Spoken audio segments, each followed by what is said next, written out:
ទ្រូងសែនមកសៅនឹកព្រួយក្រែងពើឆាប់ភ្លេចរឿងដើមរឿងបាត់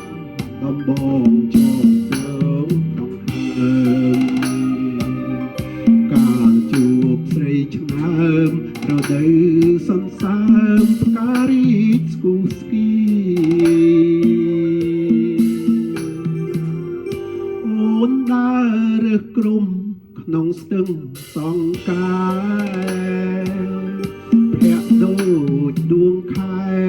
ពណ៌ខួចមានស្នេហ៍នេត្រាពនរីហត្ថាខ្ចីលហកសងខ្មៅរំសា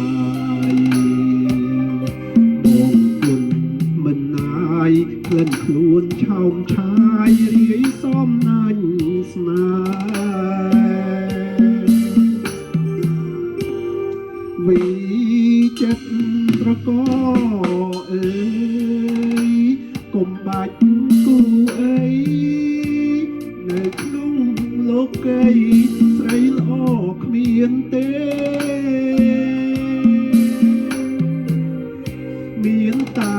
រំដួលដងស្ទឹងសង្ការដែលខ្ញុំលួចស្នេហ៍ទោះរយខួបខែក៏នៅចាំចោ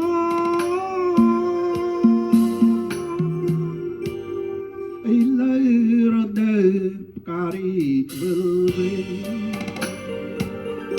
ទ្រូងសែនទូមនិញជូកំបក់ដេញ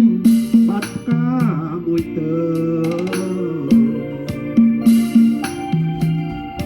ព្រៃក្រំអូនស្លាប់នៅក្នុងតពងលីខិត